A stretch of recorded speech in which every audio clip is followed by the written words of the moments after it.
வணக்கம் அன்பான உறவுகளே. பாகம் 3. ஏன் யூதர்களுக்கு எதிராக பழமையான வெறுப்பு இருந்தது? நேற்று யூதர்கள் யார், அவர்களின் வரலாறு என்ன என்பதை பார்த்தோம்.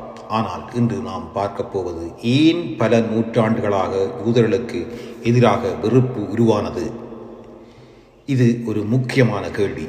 ஏனெனில் இந்த வெறுப்பே பின்னர் உலக வரலாற்றில் மிகப்பெரிய பேரழிவுக்கு காரணமாகியது. முதலில் இந்த வெறுப்பு ஒரு நாள் அல்லது ஒரு மனிதனால் மட்டும் உருவாக்கப்படவில்லை. இது பல நூற்றாண்டுகளாக மெதுவாக உருவான ஒரு மனப்போக்கு. முதலாவது, மத வேறுபாடு. யூதர்கள் பின்பற்றும் மதம் மற்ற பல சமூகங்களின் மதங்களிலிருந்து வேறுபட்டது. முன்னர் பல நாடுகளில் மக்கள் தங்கள் மதத்தை மிகவும் கடுமையாக பின்பற்றினார்கள். அந்த சூழலில் வேறு மதத்தை பின்பற்றும் யாரையும் சந்தேகத்துடன் பார்த்தார்கள். இதனால் யூதர்கள் நம்மில் ஒருவர் இல்லை என்ற மனப்போக்கு உருவானது.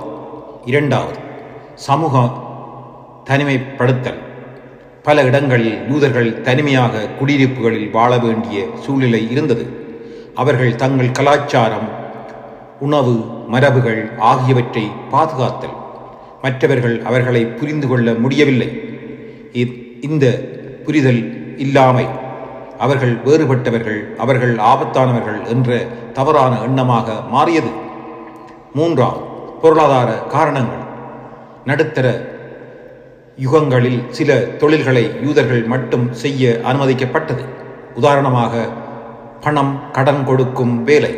அந்த காலத்தில் இது மற்ற மதங்களில் அனுமதிக்கப்படவில்லை. ஆனால் யூதர்கள் அதை செய்ததால் அவர்கள் மீது பணம் சம்பாதிப்பவர்கள், பேராசை கொண்டவர்கள் என்ற தவறான லேபிள்கள் ஒட்டப்பட்டன. நான்காவது, வதந்திகள் மற்றும் தவறான குற்றச்சாட்டுகள். சில சமயங்களில் எந்த ஆதாரமும் இல்லாமல் யூதர்களை குற்றம் சாட்டும் கதைகள் பரவின. உதாரணமாக, நோய்கள் பரவுவதற்கு காரணம் அவர்கள்தான், சமூக பிரச்சனைகளுக்கு காரணம் அவர்கள்தான்.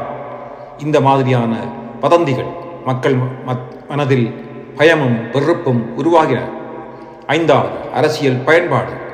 இந்த வெறுப்பை பல அரசியல் தலைவர்கள் தங்கள் ஆதாயத்திற்காக பயன்படுத்தினர்.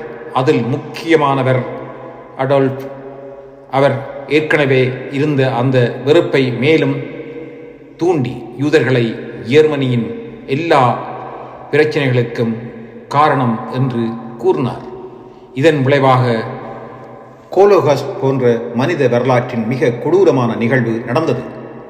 இதிலிருந்து நாம் கற்றுக்கொள்ள வேண்டியது, வெறுப்பு ஒரு நாளில் உருவாகாது. அது மெதுவாக உருவாகும். ஆனால் அதை நம்மால் தடுக்க முடியும். உண்மையை அறிந்து மற்றவர்களை புரிந்து கொண்டு மரியாதையுடன் நடந்து கொண்டால் சிறப்பு. அடுத்த வீடியோவில் உலகப் போரின் பின்பு ஜெர்மனியில் என்ன நடந்தது, ஏன் மக்கள் கோபத்தில் இருந்தார்கள் என்பதை விரிவாக பார்க்கலாம். இந்த வீடியோ உங்களுக்கு பயனுள்ளதாக இருந்தால் நண்பர்களுடன் பகிர்ந்து கொள்ளுங்கள். நன்றி.